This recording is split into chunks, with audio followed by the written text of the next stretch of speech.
Sup, you beautiful bastards? Hope you're having a fantastic Tuesday. Welcome back to the Philip DeFranco Show, and let's just jump into it. And the first thing I want to talk about today is a story revolving around YouTube. And the reason for that is there is a story that has come out recently about a 13-year-old girl who was reportedly compulsively watching YouTube videos to the point that her parents put her in rehab for digital addiction. So the 13-year-old girl, we'll call her Olivia because her name is being protected because she's a minor. The report says that she was always a nerd, she was a straight-A student, she was in competitive choir. But, quote, she desperately wanted to be popular, and the cool kids talked a lot about their latest YouTube favorites. And so Olivia said, I started trying to watch as many videos as I could, so like, I knew as much as they did. The second I got out of school, I was checking my phone. And at home, her parents said she would just continue to watch YouTube for hours. The mom saying she and her husband were walking on eggshells around her daughter, saying Olivia was often in a foul mood and quick to anger after staring at her small screen for hours. The report then says she started watching girls fight on video. Olivia saying, I think it was just fun to watch because they would make me laugh. And at the time, I was having a pretty hard time dealing with depression and anxiety. Olivia said there was a lot going on at the time. Her parents were always arguing. Her grandmother had just died. She was starting to have problems with school. At one point in all of this, Olivia told her mom she wanted to hang herself. And so her mom took her to a hospital. She was at a psychiatric hospital on suicide watch for a week. Then 3 weeks later, she ended up back in the hospital after downing a whole bottle of Tylenol. Olivia saying she got the idea online with YouTube videos, saying I got the idea to overdose online. I was researching how many pills I had to take to die. And so after that last instance, they checked their daughter into Paradigm. It's this high-end addiction recovery center for teens. The 6-week stint she'll do there will cost her $60,000. And Jeff Nalen, the head psychologist and co-founder of Paradigm, said, teens are using smartphones and tablets for the same reasons they'd turn to hard drugs, to numb themselves from what's really going on inside. Now that said, I agree with more of the mindset of Patrick Markey. Patrick's a professor of psychology at Villanova University, and he says that we should slow down before labeling this an addiction, saying if we see kids playing video games or watching YouTube videos, in our eyes it's as if they're wasting their time and not being productive. We might want them to be outside playing baseball or something, but for that generation, that's their pixelated playground. It might not be a sign of pathological behavior. If anything, I think you could say it's an indulgence problem. That's where people overindulge in sex, food, exercise, religion, work. And once you start saying addiction, you start fear-mongering. To say that this is close to meth or heroin, it's just not comparable. And based off of everything else we saw with young Olivia's story, it seemed like she was just looking for somewhere to escape. She wanted to belong, there was trouble at home, she didn't feel like she had anybody, so she escaped to the internet like so many people do. She escaped her reality and then became reliant on what allowed her to escape, and unfortunately there's not a lot of substance there, especially if it's just consumption and not interaction. And I find it extremely troublesome that people that charge $10,000 a week for someone trying to get help are perpetuating this idea that this is a huge, massive problem. And I think it's pretty easy to see someone running a facility like Jeff Nalen why they would be incentivized to do that. I do think that people need to learn the skills to handle what they want to overindulge in, whether it be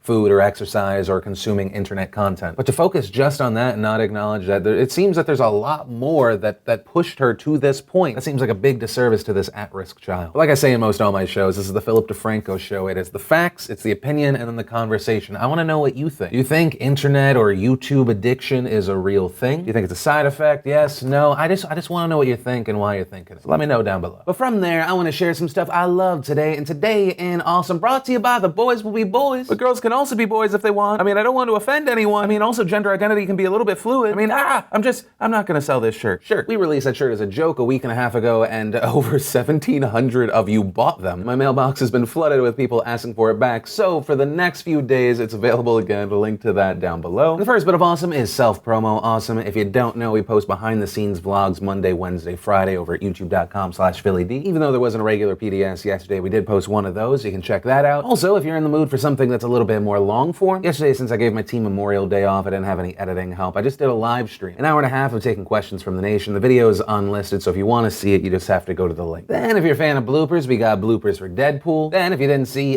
this happen, I love his grin. It's just like, yeah, I just did that. You're welcome. Then, we got the trailer for Logan Lucky, starring Adam Driver, Channing Tatum, and the best description I've seen of this movie so far is it looks like the redneck version of Ocean's 11. Then, for Red Nose Day, the BAMF that is Stephen Amell hit the Ninja Warrior course and just destroyed his first run. And then just consider this your friendly reminder for awesome. Season 5 of House of Cards is now out. Right before filming, I watched the first episode. I am so glad this show is back. Also, if you've never watched a series, I could not recommend it more. Just keep in mind season 3 is a transition season, but then it comes back with a punch. And if you want to see the full versions of everything I just shared, the secret link of the day, anything at all, links as always are in the description down below. And then let's talk about Terry Frey and the Indianapolis 500 in the news. news. Terry Frey is a sports writer for the Denver Post, and the Indianapolis 500 is a race. And the winner of this year's Indianapolis 500 was a driver by the name of Takuma Sato. And this was a big deal for the sport. Not only did he win, but he was actually the first Asian driver to ever win the Indianapolis 500. And there were a lot of people celebrating this milestone, but Terry Frey was not one of them. Terry tweeted, "Nothing specifically personal, but I am very uncomfortable with a Japanese driver winning the Indianapolis 500 during Memorial Day weekend." And that comment hit a lot of people in a bad way. Many people shouting back, "Really? You feel uncomfortable because a man who is Japanese won a sporting event during Memorial Day weekend, a day and connected weekend where we are remembering and we are honoring those who fell while in service. It made you feel uncomfortable because the Japanese and Americans, they killed each other in a war that ended in 1945. And in response to the outrage, Terry doubled down on his statement, saying, "This is what Memorial Day is about. Dave Schreiner's death and Battle of Okinawa, not for squeamish or sensitive." And people kept calling him out until Terry ended up deleting those tweets and just posted, "I apologize." And then Terry released a much longer statement, saying, "I fouled up. I'm sorry. I shouldn't have said what I said when I said it. I should have known better and I regret it." He then talks about his father's service in World War II. He then talks about the death of what he calls his father's teammate, saying, "This is part of my perspective." Adding, "I am sorry, I made a mistake and I understand 72 years have passed since the end of World War II." Adding, "I apologize to Takuma Sato. Made a stupid reference during an emotional weekend to one of the nations that we fought in World War II, and in this case, the specific one my father fought against. Again, I will say I'm sorry, I know better, and I'm angry at myself." But even with that statement, the Denver Post reportedly let him go. And I have to say, stories like this are always interesting to me because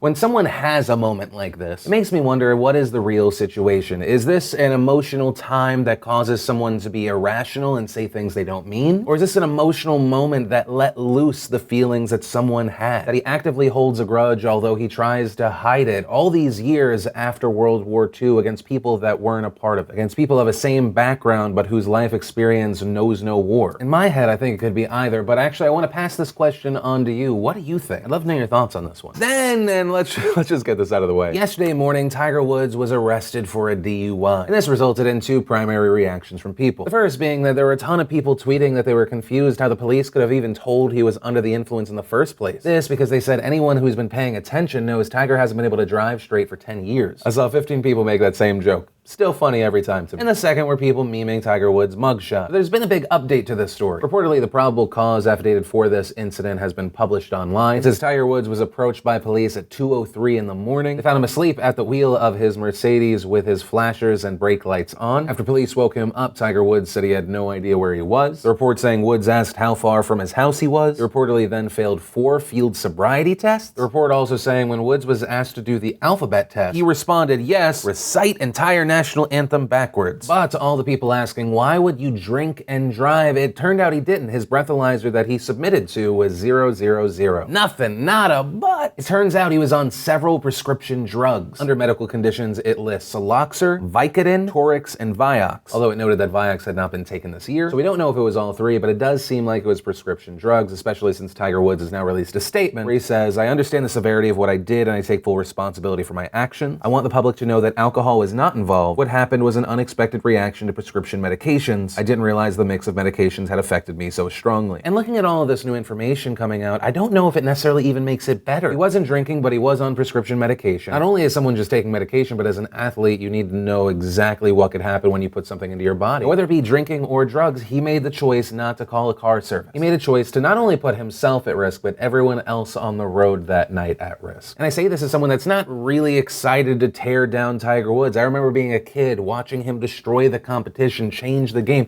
get that green jacket. I'm also not going to give this guy a pass. What we've seen is Tiger Woods' biggest enemy in his entire life has been himself. And then let's talk about what happened on the floor of the Texas House of Representatives. So to set the scene for you, emotions are high around a thing called Senate Bill 4, SB 4. It was signed into Texas law by the governor this month, and it reportedly bans sanctuary cities, allows police to question anyone they detain about their immigration status, and compels local officials to comply with federal requests to detain individuals in state and local law enforcement facilities. So then fast forward to Monday. It's the last day of the state legislature's regular session. There's a large protest happening against SB 4 in the building. And then thanks to video in the room, we see that there is a scuffle on the House floor. And as far as why this happened, several Democrats said that Republican Matt Rinaldi came over, started yelling and cursing in their face. Democrat Philip Cortez saying, "We were just on the floor talking about the SB 4 protests, and Matt Rinaldi came up to us and made it a point to say I called ICE on all of them. them. ICE, for those that don't know, are Immigration and Customs Enforcement. And then it very much becomes a game of he said, she said. Matt Rinaldi going on Facebook to say, "Today Representative Pancho Narvaez threatened my life on the House floor after I called ICE on several illegal immigrants who held signs in the gallery which said, 'I am illegal and here to stay.' Several Democrats encouraged the protesters to disobey law enforcement. When I told the Democrats I called ICE, Representative Raymond Romero physically assaulted me and other Democrats were held back by colleagues. During that time, Pancho told me that he would, quote, 'get me on my way to my car.' He later approached me and reiterated that, quote, 'I had to leave at some point and he would get me.' I made it clear that if he attempted to, in his words, 'get me,' I would shoot him in self-defense. I am currently under DPS protection. Several of my colleagues heard the threats made and witnessed Raymond assaulting me." So Matt's version of events is, I saw some people that said that they were illegal and here to stay, so I called Immigration and Customs to deal with someone that was here illegally. And when I informed the Democrats of this, they turned things physical and threatened my life. So I responded I would defend myself. But the Democrats had a different version of events. Representative Raymond Romero Jr. releasing a statement saying Matt Rinaldi looked into a House gallery full of Americans exercising their First Amendment rights against SB 4, Americans of all ages and all ethnicities, and he only saw, quote, illegals. As myself and others celebrated the enthusiasm for civic engagement being shown, Representative Rinaldi felt the need to break up our appreciation by telling us he had called ICE to deport the protesters in the gallery. Our reactions were honest. Our reactions were of disgust. His use of profanity to emphasize the point that all he saw was a bunch of illegals that deserved to be deported had the intention of anger. Members of his own party came to pull him away, making his accusation of being assaulted completely baseless. Countless members witnessed the scuffle, and they will all tell you no assault occurred. Minutes later, Representative Rinaldi decided he had not had enough and threatened another member of the Mexican Legislative Caucus by telling Representative Pancho Narvaez he would, quote, put a bullet in his head. That direct threat merits a full investigation by the appropriate authorities. So it's a different version of events, but I don't find myself leaning to believe that last statement because it seems to go against what we saw on video. To say that Rinaldi was held back and that there was no assault, I mean, you see it 13 seconds in the video. Pancho comes over and pushes Rinaldi. Then in a press conference after this incident, Pancho says this. For that guy to say what he did and think that there's no reckoning or no repercussions or nothing coming, he's wrong.